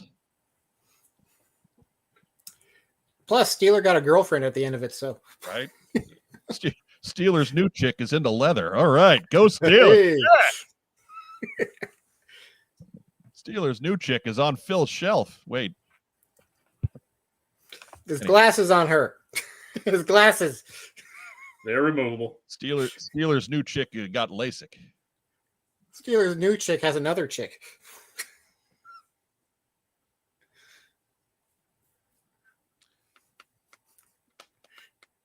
Yeah, there's a lot of support for my theory on no place like Springfield there. So again, remember, if you're not catching us live, be sure to leave your comments down below in the Big Boy comments. What traumatized you more? And don't say Old Yeller, because that's not part of the discussion. Right. Maybe that should be a panel discussion for another show. Most traumatizing episode of G.I. Joe season 1, because then season 2 had a whole other there's a whole other list in season 2. They did not go easy on us. They really did not. There's a reason why we're kind of effed up here in Gen X, and I think the G.I. Joe writers' room had a lot to do with it. Operation Mind Menace, cause it sucks. But did Transformers the movie traumatize us all more? We are not taking disparaging the Flash episode. Actually, it's pretty bad. If it wasn't the Flash episode, I'd have no love for it whatsoever. But story's bad, animation's bad. It's the one that Flash is in and has lines, so I have to love it. They're driving a big boxy truck. They fly a Skyhawk from Easter Island all the way to Washington D.C. It's or very fuel efficient. I bet you didn't know that. Yeah, in like half an hour. But whatever. It's light, it's fast. But there were some excellent, very mature content episodes of that old G.I. Joe cartoon, and there were some silly ones. Yeah, Mind Menace is a Super Friends cartoon. Cobrathon, baby. I love Cobrathon. Cobrathon's funny. That is a top fiver for me. I love it. You have to start doing stand-up. Come on. Right. It's worth it for that alone. A funny thing happened to me on the way to the Cobra Temple. Magical. Next news item. Hey, down below, we've still got the link for Jamie Sullivan's GoFundMe. That is up there. He has had the surgery. He is apparently doing well and recovering, but there are still more, more expenses to be met. It's an ongoing. As we give Jamie's insurance company the big middle finger for deciding that his foot was not worth saving. Well, we have shown otherwise. But again, we gotta help him out a little bit more, a little bit longer, just to get over these last bits of recovery time, and things keeping him away from work and so on and so forth. So if you got just $1, $2, $5, whatever you got laying around, please think of Jamie Sullivan. Click on the link down in the description below, and make a donation there. Every little bit helps. Along the same lines, Diana Davis, her dog is dumb and ate curtains, and it resulted in a huge vet bill for her. Her dog is dumb. Look, man, there's no other way to paint it. Little splash here. She is clearly, she's made it this far in the world on her looks. 2 brain cells and they're fighting each other. Right. 2 brain cells, so they both said, "Hey, that looks delicious." So Diana is one of our regulars here in the live chat. She's been a guest host on the show. She has done exhaustive work for both IDW. Thank you, IDW, and for Skybound. She's currently on Skybound's staff for Real American Hero. Has certainly contributed her pound of flesh to the hobby for our enjoyment. So if we got, again, $1, $2, $5, whatever you got laying around, whatever you can shake out of the couch, be sure to visit the link below and donate to help them out from under their pretty nasty vet bills. We're talking thousands of dollars. This was not a a small deal. We had this pupper's here with the crusty nose, like she was in an oxygen tent for 4 or 5 days, and you know, it's one thing to say, oh well, you know, the dog, whatever. Most of you out there, you wouldn't be willing to sacrifice your pet either. So again, whatever you can do to help out is greatly appreciated. And the link is below in the description. Next news item. Hey, you know, assembly required is still happening next month. And I figure we got one more week to try and get some of you off the fence that might be in the neighborhood or at least close by, or just, you know, plain stingy like Phil and not wanting to shell out for an airline ticket. But that has happened in November 14 and 15. That's a Friday and a Saturday. Sorry, Phil, you lagged out again. It's expensive. Whatever, Phil, whatever. It ain't that expensive. You're only going to Des Moines. Nobody wants to go there. People go to Des Moines for assembly required. That's all. Maybe that's why the ticket's expensive. To jack up the price for that one weekend. Right? They know. Keeping them Thursday night flights. I thought Des Moines was for lovers. Des Moines is for lovers. Des Moines is also for assembly required. And it's also for assaulting Cobra Island. With your favorite Joes. It knows what it did. Be sure to head over to codenameiowa.com for all the details. Even if you can't make it, you can still order T-shirts from the event or artwork from the event. They do lots of stuff, and all that stuff helps support them as well. This is a great show. They've been doing it for almost 15 years now. So there's lots of ways to support. And if you can't make it this year, you know, keep the middle of November handy. Maybe you can make it next year. If you need any convincing, guests for this year's event include Larry Hama, Phil Hester, Ron Rudat, Ron Wagner, and of course the What's on Joe Mind, Joe on Joe podcast super booth. We will be running long on premises. Or I will be anyway. Rob can't go. Rob sucks. Taking a 48-hour live stream. You know what? If I just give Joe the microphone, maybe. He's going to go full Jerry Lewis Labor Day telephone. These poor Joe fans, they need your help. tie undone, disheveled, just pulling at his collar. And if you pledge, you get this handy What's on Joe Mind duffel bag. And my favorite figure from the 1998 Toys R Us set. Now here's the wonderful gentleman out here to help us, Norm Crosby.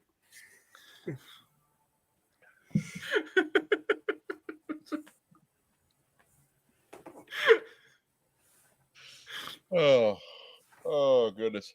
I miss those telethons. Right? We'll get you one of those giant long stem 70s microphones.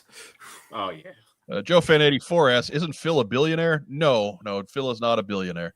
Multi-millionaire, yes. But not naturally, if I can afford to live in California. Right. He hasn't bled enough from us working stiffs to be a billionaire.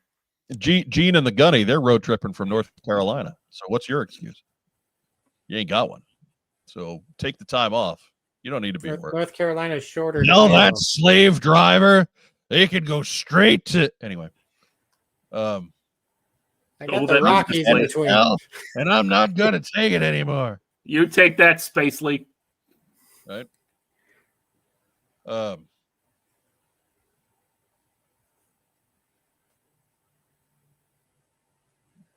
Joe Fan 84 does wish he could go to get another What's on Joe Mind pen. Look, man, I got a new pen this year.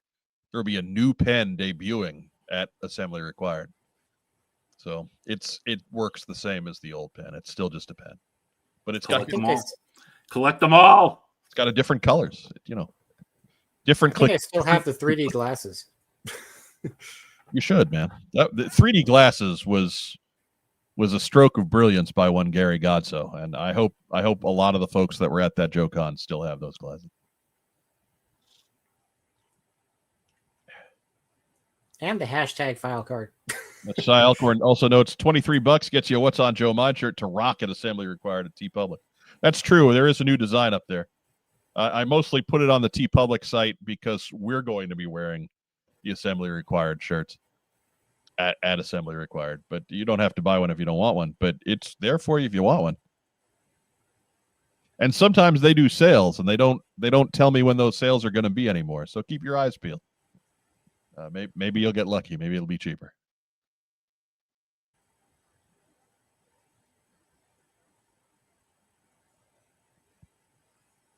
Maybe. Racktime Rob's not going. You don't need to get. He ain't getting a shirt. He can. Racktime Rob can get his own shirt if he wants a shirt.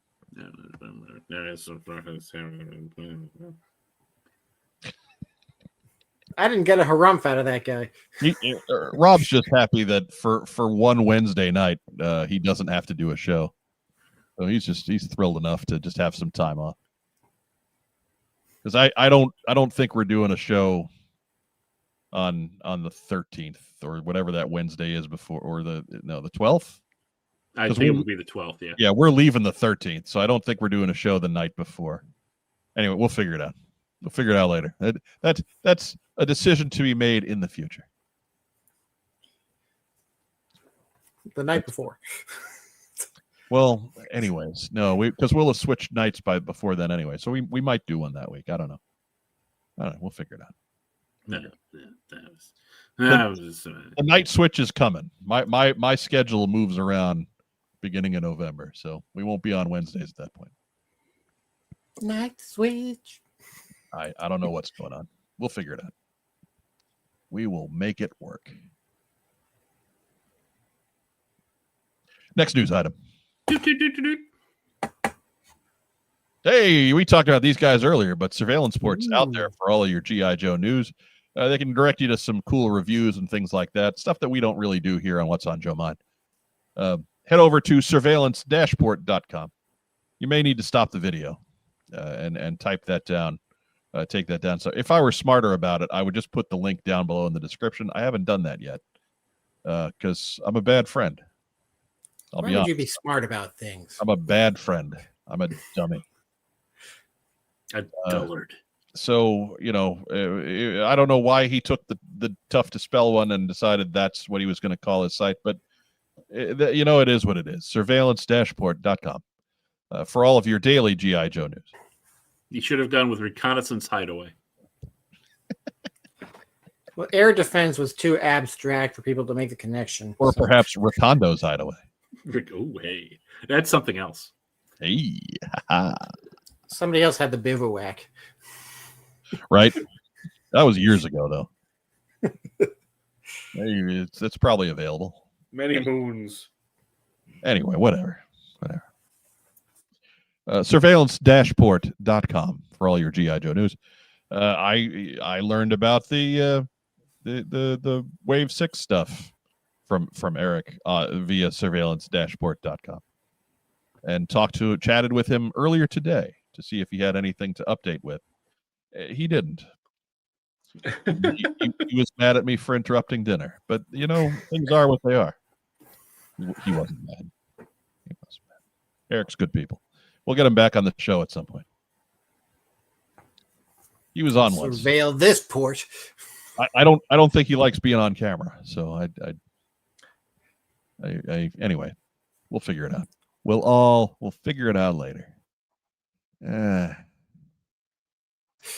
Once we figure out what the schedule is and if we're doing a show the week assembly required, and then we'll figure out guest list. It'll probably just be Phil again. I don't know.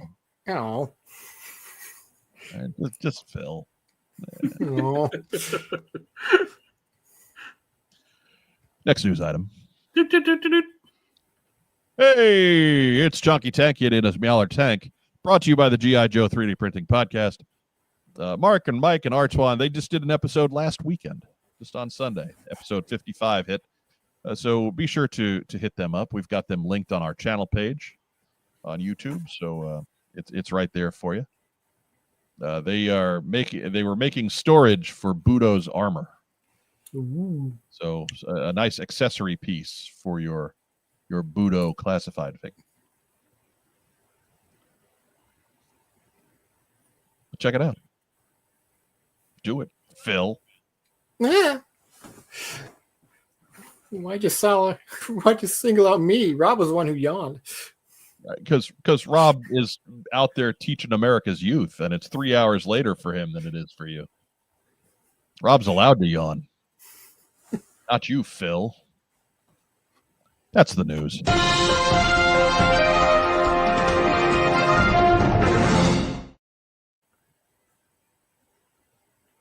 Right back after a quick message from our wonderful friends and sponsors at Kokomo Toys.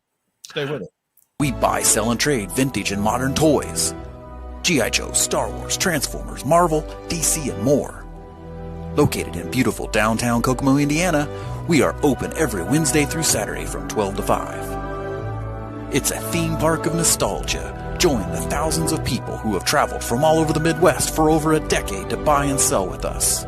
Get your geek on.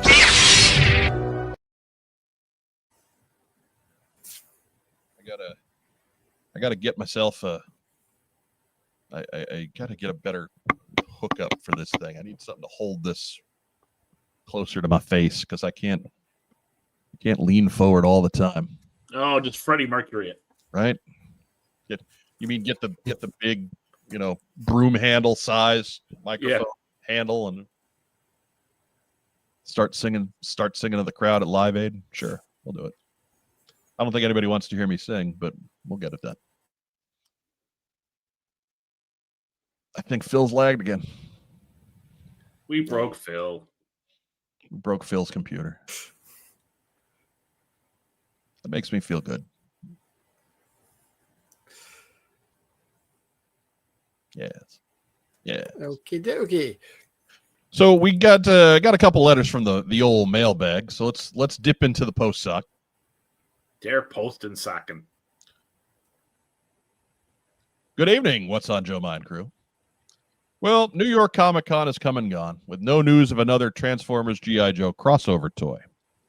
Seems like the subline is dead. It was one of the very few ways Hasbro got my money. What did you guys think of them? It may turn out the packed-in Joe figures were the last 3 3/4 O-ring Joe figures produced directly by Hasbro. My 10-year-old self back in the day would have been blown away by transforming G.I. Joe vehicles. Thanks, Bradley Glynn. And so, Phil Donnelly, we'll start with you. It does seem odd that we got Cup before Optimus Prime. I will say that. A little bit, but wait. We'll start with the basics. What were your thoughts on this subline? I did think it was a nice way for them to get out some more. Bring out more of an animation-inspired Cobra Commander. Well, that was the 2-pack, but a Zartan where you can take the back armor off, or a Sergeant Slaughter who's got animation colors. So I do think it's kind of a loss, but the $80 price tag per set was kind of hard to swallow. And it's kind of hard to move a lot of units when you're starting that's your bottom, Right. And truthfully, I'm not even going to criticize that. I think that they were worth the $80. If you figure that the 2 packs of figures were selling for $40, then and that the robot in there it's worth another $40 just to put it together. I don't think they're making a whole lot of money on that $80 in that set. I think that was a number that they did their best to keep it as low as possible. Do you have any of those sets, Phil? Yeah, I have them all actually. Okay. Megatron was terrible, I will say that. But Megatron was bad. Yeah. From there, they got better. Soundwave was pretty fun, and then Cup, he transformed pretty convincingly into the Triple T tank, so I appreciated that. But still, Cup and not Optimus. So I mean, should Optimus have been the Triple T? What are you saying here? I'm saying if you're Bumblebee and not Beachcomber, when that's Beachcomber's alternate mode. But Beachcomber would not be like Beachcomber's a pacifist. He wouldn't want to be hanging out with the Joes. And much like Lifeline, he had a figure that came out with a gun attached to it in 2008. In 2008. Anyways, Rack Time Rob, your thoughts on and feelings on this one. I'm kind of sad that basically it was kind of the only way you got the O-ring Joes after a while. Yeah. Unfortunately, the O-rings were kind of a miss just altogether because they were badly priced when they weren't being sold with a transformer. And and then you had to get a big transformer, which, like I said, would sometimes be of questionable design quality, like Megatron or, so I just wish there was a better way to get the figures. So, right. I make baffling decisions like the way they did Baroness's glasses. Baroness was another mess. Like, as bad as Megatron was, Baroness equals his badness. Like, I don't know. I cannot stand up for that set at all. Like, that is a bad. The robot is bad. It's a good hiss tank, right? Like I can defend it that way. But like, all you had to do to improve Baroness was maybe put a different, like a new head on her, and they just tried to redo the old head and make it worse.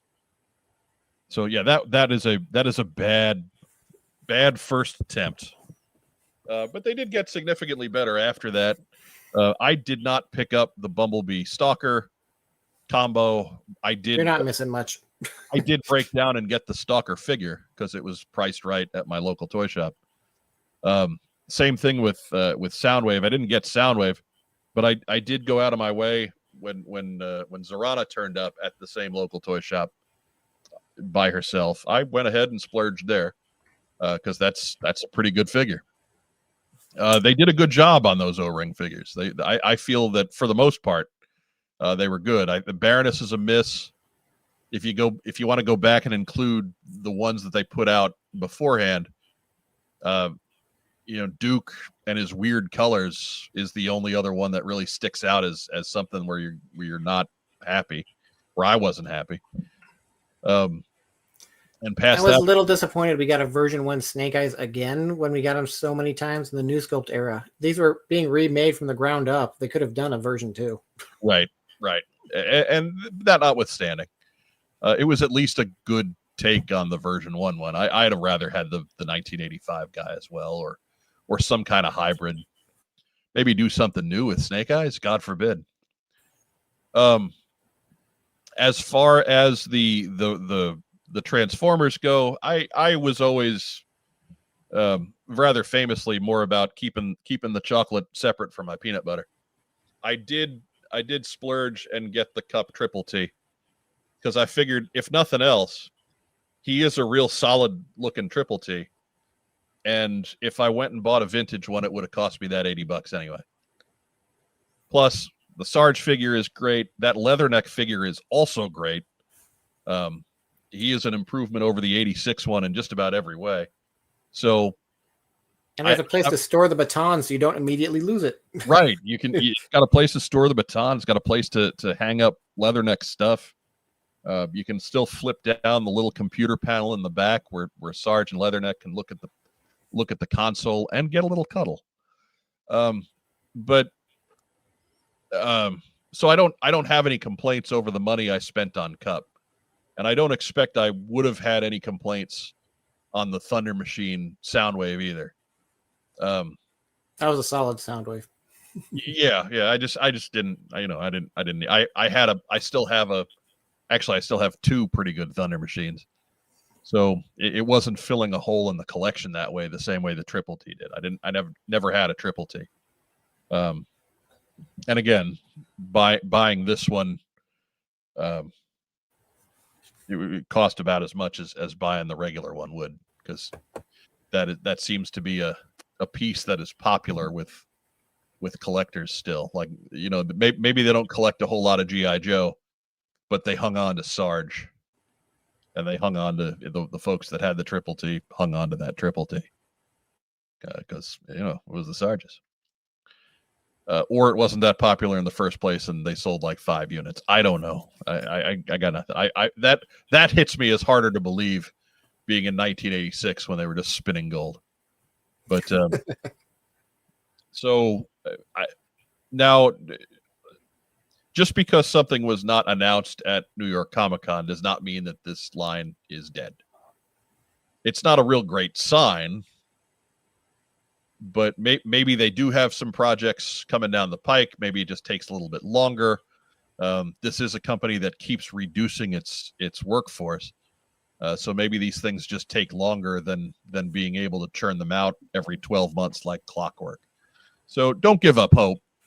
There may be something. I can't promise you that there is, but take a minute. You wrote a nice email to us, Bradley, telling us how much you love this line. Maybe send one to the folks at Hasbro customer service as well. It doesn't take a lot. Just what you wrote to us, the similar length email to them, just polite, saying how much you enjoyed that and hope they make more. And maybe if enough folks do that, it gets them back into the game. Just a thought. Civility. I'm a fool.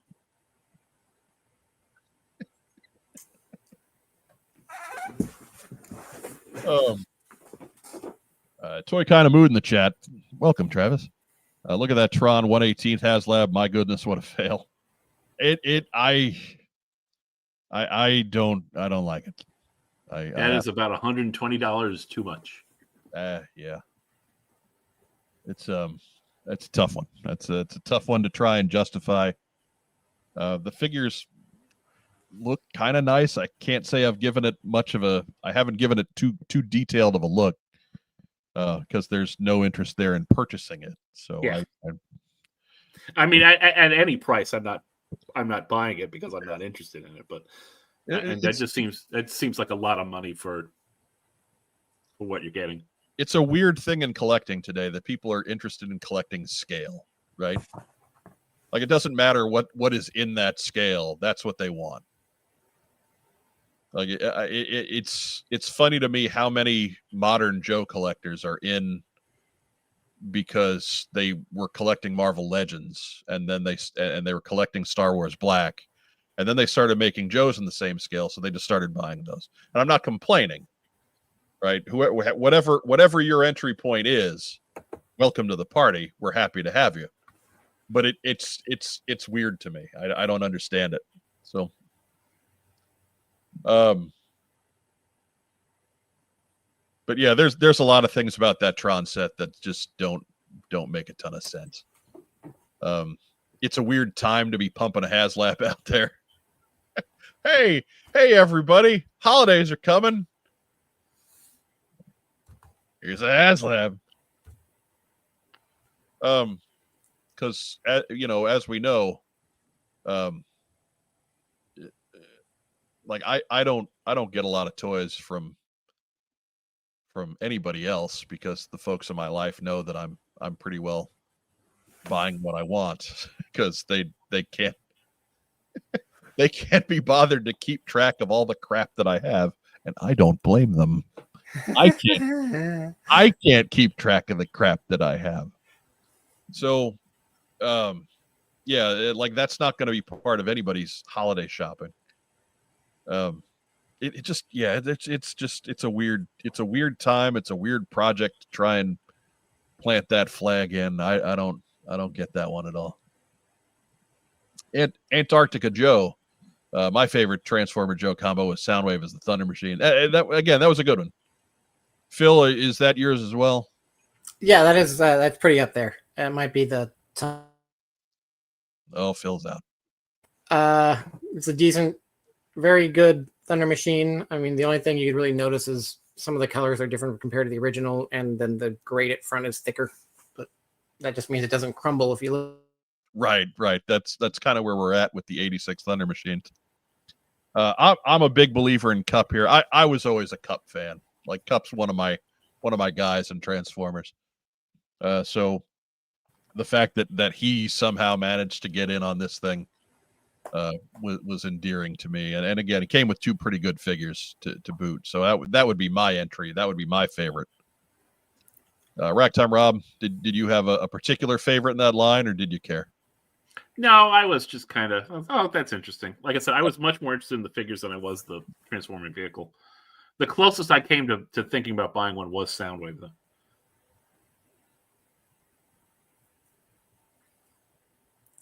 Your cup can rant about Petro Rabbits to all the G.I. Joes. Right? I mean, why wouldn't he? The only thing that's weird on it, these little side guns become his hand weapons, and they don't Look weird. Yeah, they look weird.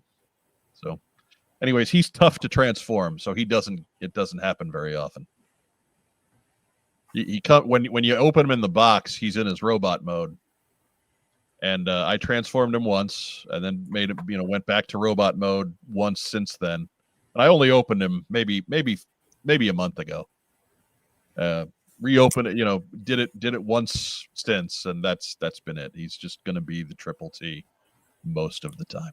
You have to find a tiny onion to get on his belt. Right. As was the style at the time. I hear it's coming back.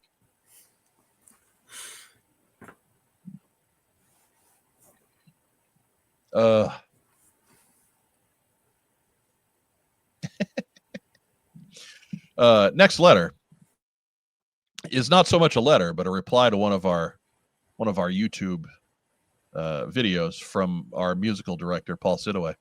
I have nothing to add to this conversation, but I still wanted to make a big boy comment. That as such, I don't remember which one you can find this comment on, but it's one of the recent ones. I'll tell you about a YouTube conversation I added G.I. Joe to this week. The official D&D channel had a post asking for names of barbarians. I thought about adding Ramar, but I went with a Serpentor reference. Ulrich the Batterer. He might be a barbarian. He might be a baker. The two are not mutually exclusive. And I can't add to this. I just wanted to make sure that we got our own. We got some input from our own barbarian baker, the Gunny, about what he thought. Because he's kind of where we turn for all things baked. But do tip of the cap on the obscure Serpentor reference for Ulrich the Batterer. Inventor of, slayer of thousands, inventor of the corn dog.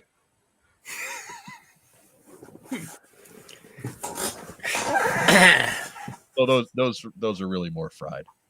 Whatever. His crowning achievement was the fried Oreo. Don't be dissing the fried Oreo, man. You ever had one of those? I have. Yes. That's tough. Not as good as the fried Snickers bar or Mars bar, though. That is dear God. Those. Oh dear God. Oh, buddy, those are good. My goodness. Look, I'm not big on the whole deep fried thing as a whole, but man, oh man, that's good. That's good. They found that's a classic right there. A classic. What's your favorite fried fair food? Leave a big boy comment below. Right. Might as well. Look, it wouldn't be the weirdest thing we've talked about on this episode. The Gunny, I resemble that. Well, again, that's why we figured we'd get your input, man. You needed to see this one. We need to make sure this was seen by you.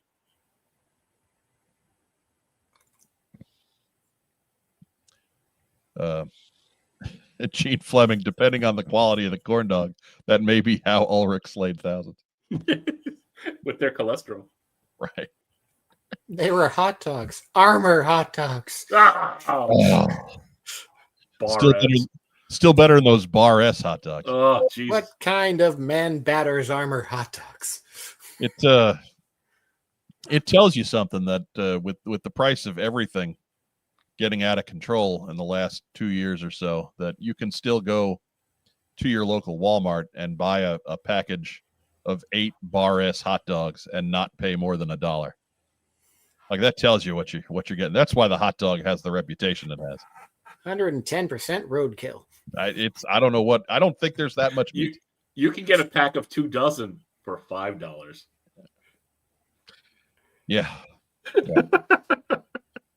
and again, they're great for, hey, we got a bunch of kids to feed and a grill. you can make them into something passable, right? You just hey, feed the kids. Here you go.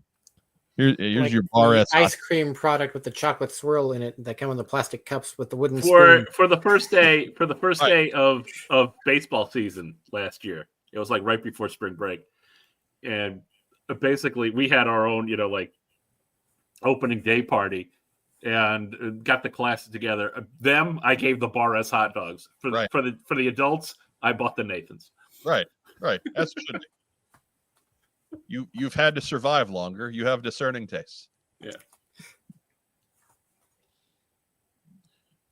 Greg Augustin chiming in with just simply a hot dog emoji. Hot dog.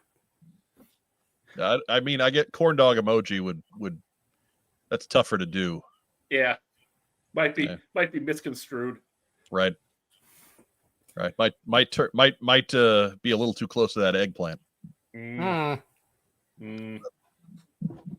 But that's all we got. That's it for this week.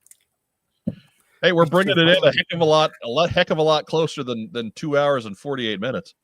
That's good. I have to get up a little early tomorrow. Real quick, Phil, you got anything interesting the last couple weeks? Am I doing shout outs? What I get in? If you want to. You got it all in. You're the guest, Phil, so I'm giving you, if you have it within an arm's reach, if you want to do what we got in.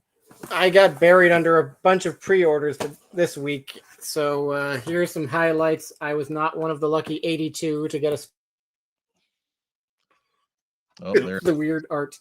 I got me a Steel Brigade. I got me a Cobra with a lizard. With Jub. And I got me a new Han Solo figure. So there we go. Speed run. With his Wrangler jeans. Actually, that was Luke with the jeans that were just bleached. So Phil, go ahead. Let's just segue right into shout outs, man. Who are you shouting out to? As always, shouting out Patrick Stewart. He's my other half on the Articulated Points podcast. That's our own show where we go into the deep dives in history with a lot of times, not always. Sometimes it's not. Sometimes it's Disney. Our last video we just put out was on the canceled Walmart parachute G.I. Joe figures, so that's a fun one to look into because not a lot of people know about the story behind that one. So I was happy to see that get out.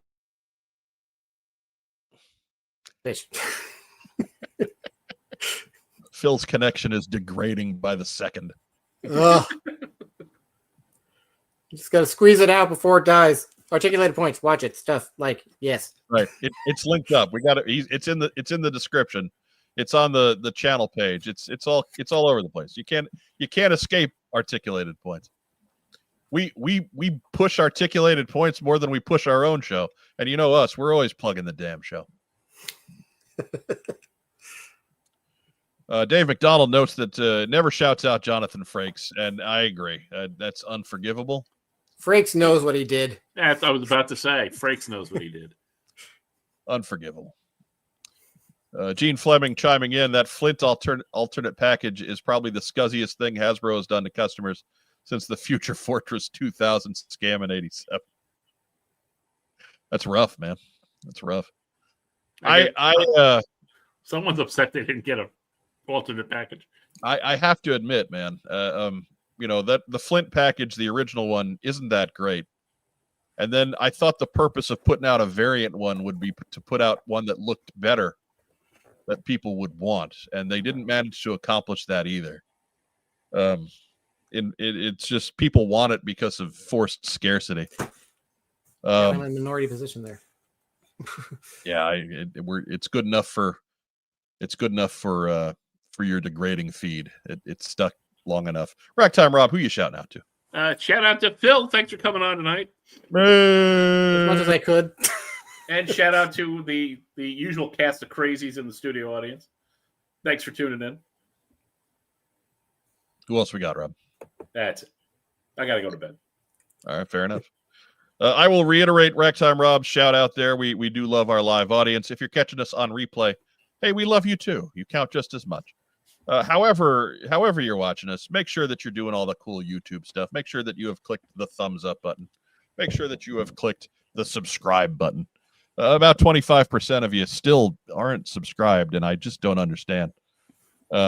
Lord knows, you watched us once for 5 minutes. It's going to recommend us to you for the rest of your natural life. So you might as well just do the very free action of clicking the subscription button. And if you want, click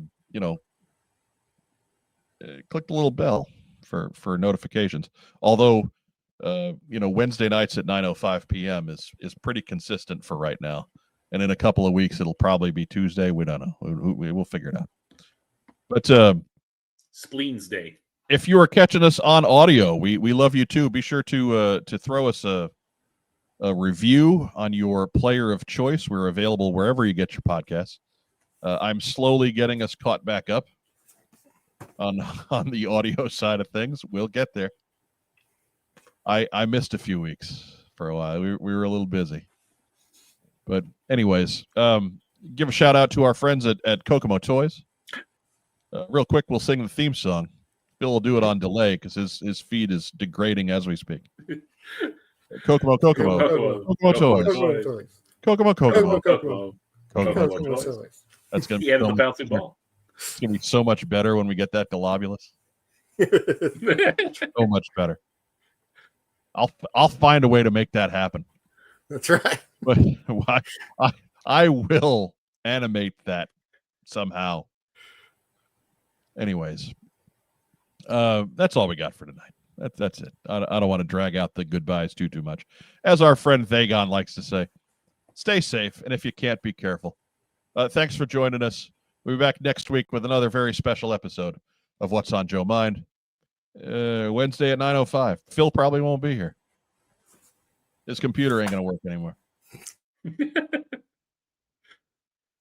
Eventually, I'll get to the button. All the people from South Park are coming down to California and using up all the internet. For somebody who doesn't watch that show regularly, Rob, you really stick to the ones that you've seen. How can you not on that one? Yeah, come on, the whole Grapes of Wrath thing. Right. That was pretty good. There's a reason why that's one of the better ones. Anyways, that's it for us here at What's on Joe Mind. We'll see you next week.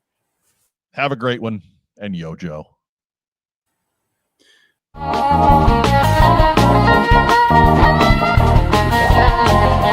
you.